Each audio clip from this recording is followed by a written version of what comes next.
So, Darktide has just come out in full release, and I know now you're thinking, hold on, is it November 2022 again? When the game actually came out in quote-unquote full release? Well no, this is of course a joke and a jab at Darktide because when it came out back in November 2022, it was an early access game, let's be honest. And over the past 2 years, they've been fixing it up, and now it's pretty much where it should have been back then when it allegedly fully released. And so recently, with the Unlocked and Loaded update, which overhauled the weapon customization and how that all worked, alongside the character skill tree update that came a while ago, as well as an overhaul to the penance system and a bunch of other quality of life changes. We can now fully ask the question, is Darktide fun now? Or maybe perhaps more, is there more replayability to the game? Because no one can deny that the in-mission gameplay, the actual fighting that you do in the missions, like you're watching here, this is great and has always been great, and nothing really too much has changed with this other than quality of life bits and bobs. The real problems of the game were all in the systems outside of the missions. When you're in the hub, your weapon customization, how you acquire weapons, the character skill points and classes and all that stuff, it sucked. There was a lot of RNG involved in pretty much everything, and a lot of people complained about it. A lot of people were probably put off the game by those crappy systems, but now it's all fixed up. All those crappy systems are gone for the most part. There's still a few little things that bother me at least, but I've been playing a fair bit this update, so let me drop my opinions for you, and you can make of them what you will, and you can decide for yourself maybe whether it's time to give Darktide another shot.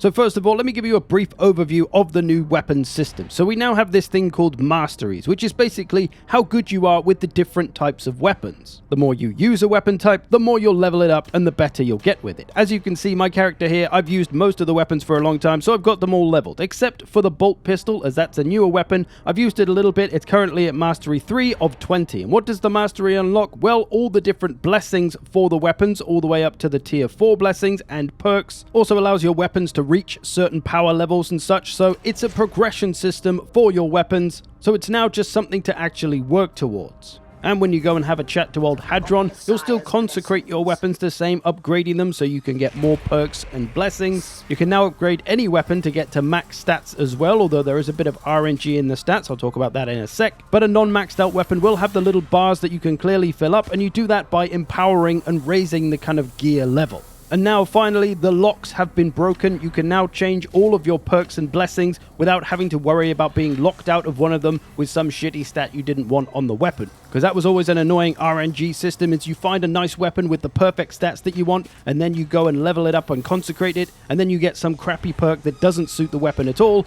and you can't change it because it was locked. Well, no longer is that an issue. The only kind of RNG in the weapon system is how the stats are distributed. So take for example this chain axe. The maximum amount on all the bars is 80, 80, 80, 80, 60. So that's 380 altogether. That's how the stats are distributed on this weapon. So the penetration is a bit lower than some of the other stats. Maybe I'd like the penetration to be higher because that's obviously good against the armor. But basically the maxes on all of these stats will always add up to 380. Although this one doesn't actually. This is actually 381. I'm not sure if that's a bug or a feature, but I think it probably should be 380. I guess maths are hard, aren't they, Fat Shark?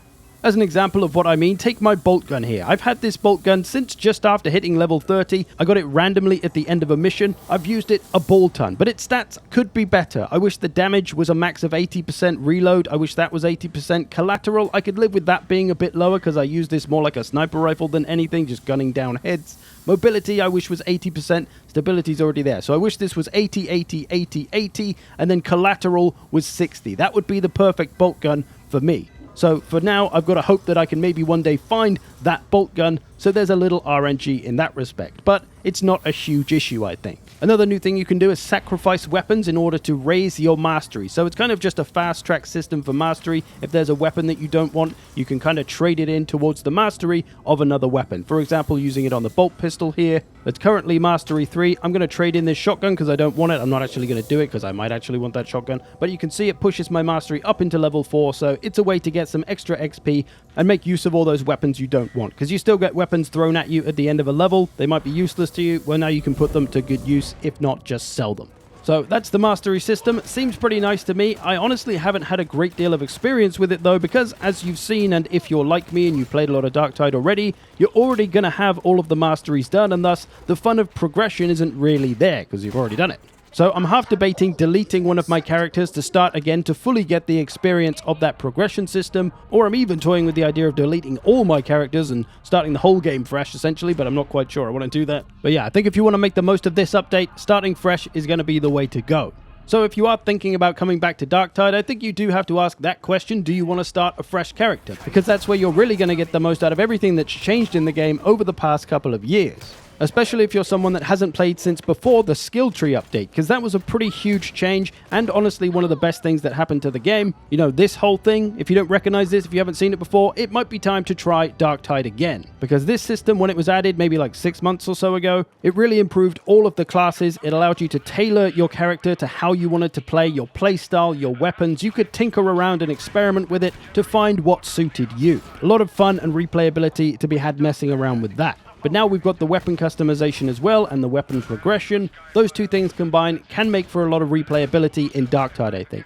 Unless you are like me, you've played on and off over the 2 years, you've tried out the skill tree update a bunch, you've already got all of the masteries completed because you've used all the weapons loads, so there's not really a lot to be gained from this new update in a way. And what if you don't want to make a new character and start it all again just to make the use of it? Well, this is where Fat Shark needs to step up with the next thing that comes along for the game, which really needs to be a class, a new reason to go from level 1 to 30 and make use of all this new progression. And it needs to come quick, really. In all honesty, it would have been good if they'd released a new class alongside this update so that we could actually make the most of it, those of us that have already played the crap out of the game. So yeah, if you're someone that maybe tried the game at release and then wrote it off because it kind of sucked, well, now I think would be a good time to try the game again if you still own it. If you've played since the skill tree update though and you've messed around with all of that, maybe there isn't so much reason to come back. This is a nice update, but I don't think it's going to add a great deal of replayability unless you are willing to start a new character. For Fat Shark and what it needs to do, as I say, a class I think is what's most needed, but also new exciting levels and bosses, because that's what was kind of lacking in the base game. There was a lot of quantity over quality. Some of the levels are pretty much the same as each other. Some of them even have the same parts of other levels just put in reverse and just reused. It just doesn't feel great.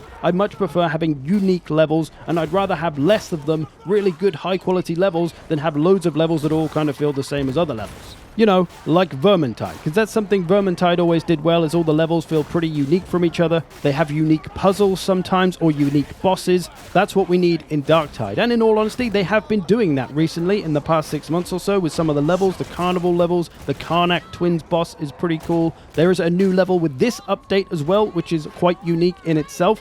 You are on a moving train. It reminds me of an old Gears of War level, but here's some of that if you want to have a look. But yeah, I think Darktide overall has been taking steps in the right direction. It's just taken a hell of a long time, nearly 2 years. And for some people, maybe that's too late. And I get it. I understand. What do you think? Is this too late for you? Will you try it again? Are you not bothered? Let me know. One of the annoying things that's still in the game, though, is the mission select system and the RNG that comes with that.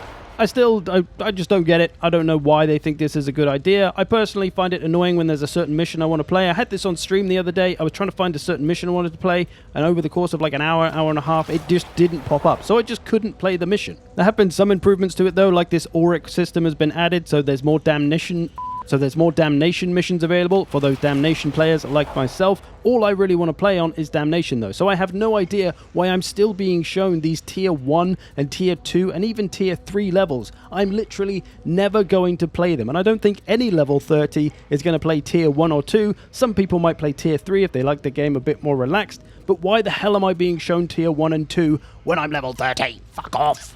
But other than that, I don't have any other major complaints of the game. I don't think it's looking pretty nice now overall. Maybe they could put some of the paid cosmetics into the game and make them earnable through just the in-game currency, so you don't actually have to pay real money for them, because people like getting cool gear, right? Some people will put in a lot of time to get a certain piece of gear that they want. Look at WoW players, for example. They'll go and run a raid 10 times just so they can get one pair of gloves that they can transmog their other gloves to. Like, people will put time into this. There's a lot of replayability in people trying to just earn cosmetics, and they've got a lot of that, but no, in this game you just have to buy them with real money, which is something people don't like doing.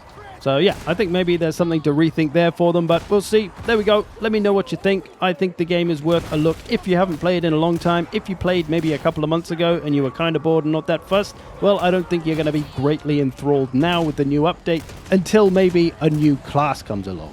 I hope you've enjoyed this. Thanks for watching. I'll see you in the future.